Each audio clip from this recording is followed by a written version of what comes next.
Sino ba natin ito bukas? Parshow. Naglalaro ng apoy. Single or taken? Taken pa. Actually, kasama ko po yung boyfriend. Ayun, kasama niya yung boyfriend niya. Baka masapak pa ako ng boyfriend mo dito. At saka ano eh, nakaka-Jeprox. Tira mo, may hikaw na siya, oh. Ayan, so nandito tayo sa Don Facundo. Ayan, uy, grabe, oh. Si Boss Nico. Ayan, si Ma'am Weng. Welcome dito. Guys, sa kanila din yung Batangas Premium, yung masarap na longganisa.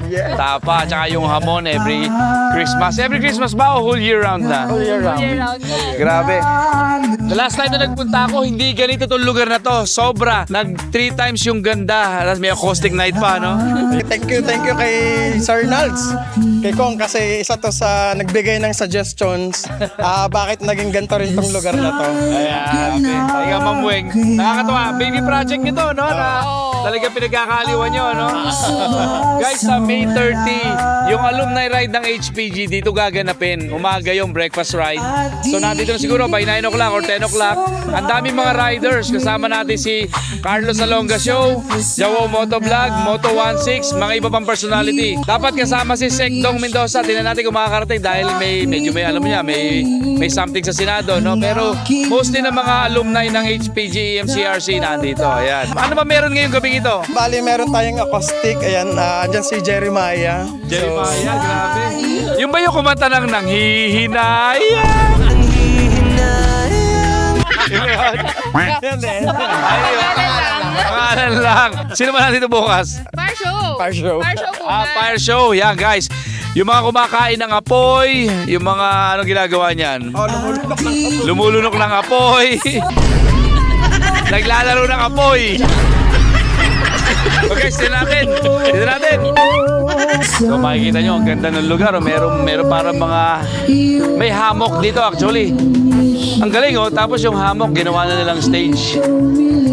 Ayan, oh. Ganda. Grabe. Maganda ba? Oo, Ganda. Actually, it's becoming a destination now dito sa Padre Garcia. Sabi ko nga kay Nico at saka kay Weng, gawin nyo na. There's a reason para pumunta dito yung mga tao. And wala pang 1 week, few days lang, execute na agad sila. So, pinaganda nila yung lugar, nilagyan nila ng live band, may fire dance. Kasi ganoon din yung diskarte ko dati sa Amaras eh. Kung pwede nga lang sa Vera Santuario, gagawin yun. Kaya lang, hindi kasi pwede doon na maingay magdamag.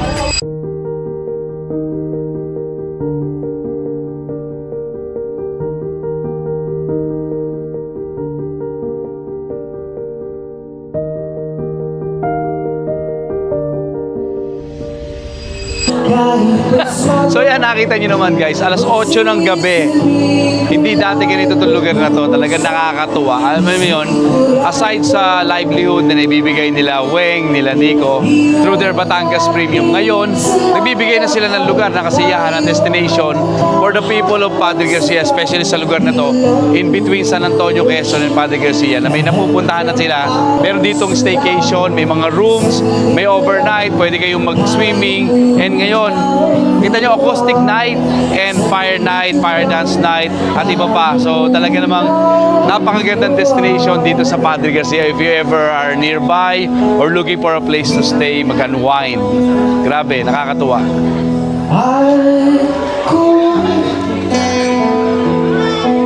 Hi ma'am, interviewin kita. Ang ganda naman ni ma'am. Pwede ka bang interviewin? Taga saan ka ma'am? Taga Mataas na kahoy po. Taga Mataas sa Kahoy. I'm from Lipa. May page ako, Naldflix. May mga na-interview na ako sa Batangas, sa iba't ibang lugar. Ano name mo? Ella po. Paano nyo nalaman tong Don Facundo? TikTok lang po. Sa TikTok, guys. Yes, sir. They are from Mataas na Kahoy. Mataas na Kahoy is like around 30 kilometers from here. Lagpas pa ng Lipa, papunta siya sa pagitan ng San Jose, no? And Lipa, Batangas. Are you still studying or working? Yes. Anong course? Tourism Management. Saan? Sa STI College. STI Tourism. Yes, Oh, sir. nag-sponsor kami dun dati yung Mr. and Mrs. TI, nag-sponsor yung spa namin doon, yung Juan Beauty and Wellness. Kayo. Okay. Okay, wife ko may-ari nun. Ayun. Okay. Oh, mga friends mo kasama mo. Yes po. Mamaya Mga pakita natin cousins sila. po po. Mga cousins mo. Yes po. Ang ganda naman ni ma'am. Kaya pala talaga naman ang ganda-ganda ni ma'am. Taga Batangas din, taga Lipa. Lipa din ba Mataas na Kahoy? Hindi po. Ibang bansa, ibang bayan, ibang bayan pala. Ayun. Question sa mga nanonood ng Netflix. Single or taken? Taken po. Actually, kasama ko po yung boyfriend. Ayun, kasama niya yung boyfriend niya. Baka masapak pa ako ng boyfriend mo dito. Ito pero feeling ko naman sports yung boyfriend ni ma'am. Ano nga name mo ulit? Si ma'am? Ella. Si ma'am Ella from Mataas na Kahoy, guys. Thank you. Thank you for being such a good sport. Ayan. Pakita natin yung mga friends niya. They are all the way from Mataas na Kahoy. Kaibigan ko yung may-ari nitong Don Facundo eh. Sila din yung may-ari ng Batangas Premium kung hindi nyo alam. Batangas Premium, yung mga tosino, longganisa, yung masarap. Yung panlaban natin sa Pampangas Best. Ayan. So, nag-enjoy naman kayo so far? Ayan, parang ako yung may-ari, ano? Tapos kung gusto nyo mag-outing sa Tagaytay, meron din kaming lugar. Vera Santuario Tagaytay. And ang gaganda nyo, feeling ko, mahilig kayong magpa-beauty. Pasyalan rin yung Joanne Beauty and Wellness. Pinalagne, no? Nice meeting you guys. Thank you, thank you. Ay, sarap nito. Ano to? Tequila Sunrise, yan ito. Blue Lagoon. Gusto mo Blue Lagoon? Nakakatuwa, ano? So, paano nangyari dito? Paano bigla nag-trending siya? Oo. Ikaw ma'am, magkwento. Actually, nagsimula siya doon sa kaibigan din natin na vlogger, si Kadale. Si Kadale. Ngayon, nung yung ano... Tanong ko lang, ilan na ba nadali niya? Gago! Hindi ko alam.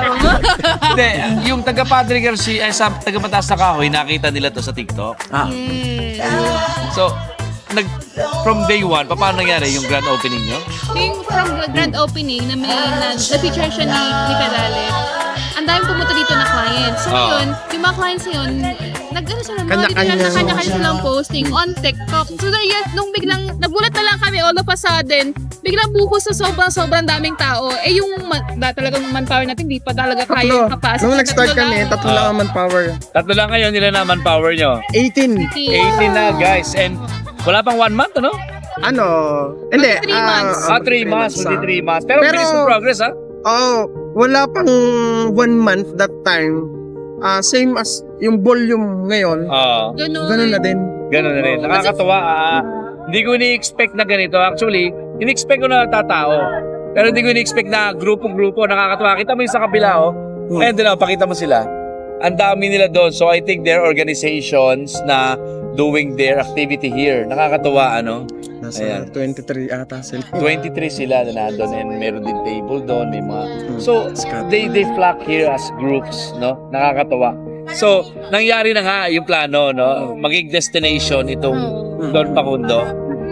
Ano nararamdaman nyo? Minsan parang hindi namin ma-explain kasi hindi rin naman talaga namin in-expect kasi yung pagbubukas nito, sabi nga namin nung wife ko, parang suntok sa buwan. Hindi namin alam kung may tatamaan, kung mayroong makakakita at kung mayroong pupunta. Ang nakakatuwang bagay, until ngayon, tuloy-tuloy yung expansion. Katulad nito, yung renovations at saka yung pagpapadami ng seating capacity ay tuloy-tuloy. Ito mga inuupuan ko nito, meron 80 na to, no? Nasa 80 na yan. Ilan na seating capacity pala ng Facundo Cafe, by the way? Nasa 250 pero dagdag pa ng dagdag. So, is it safe to say na kaya nyo mag-house dito hanggang 350? Ano pa? Kaya. Grabe, nakakatuwa. And upgrading. Yung nakita nyo yung malaking dome doon, lalagyan pa nila ng mezzanine type yun. So, para magiging loft siya. In preparation for the rainy season. Nakakatuwa. Grabe. Ayun. At saka, feeling ko nakakabata na maging ganito bar. Actually, hindi na to hindi na to cafe Parang bar na nangyari dito no? Kulang na talaga. Alak, bar na to Okay. Para nakakabata. Pabata ka, Sir Nico, no? At saka nakaka-Jeprox. Tira mo, may hikaw na siya, Sabi ni Sir Nico, medyo napabayaan niya nga raw yung Batangas Premium. Dito siya nag-focus no? Pero yung operation-wise, okay, kaya-kaya naman. Kaya-kaya naman, no? Ayun. Na-defocus ako doon kasi parang pag dito, yung pagkagising ko pa lang sa umaga, parang super busy. So parang nagugulat na lang ako, gabi na, dilim na. tas ang dami ng tao. Saka nagkataon lang din siguro na massive expansion. Like, Yun. hindi rin talaga agad-agad. Kailangan turuan kung paano lumakad ng kanya. Hindi naman kami nasa line of restaurant or cafe. Nasa ano kami, manufacturing operation. Nakakatuwa yung suntok sa buwan yun. No? Yung suntok sa buwan yun, lagpas sabon eh. Actually, naalala ko, dumadaing na nga. Nagre-reklamo na nga si Ma'am Weng. Hindi lang daw Batangas Premium na pabayaan mo, pati raw siya napabayaan mo na eh. Totoo ba? Hindi naman. Nakakataon lang na mas kailangan pag-usapan yung tungkol sa hanap buhay kumpara sa personal. Ayun! Nakaka-proud talaga si Sir Nico. Guys, hindi nyo may tatanong silang mag-asawa ay dating mag-boyfriend and girlfriend. What? Hindi nyo tatanong silang mag-asawa ay dating engineer.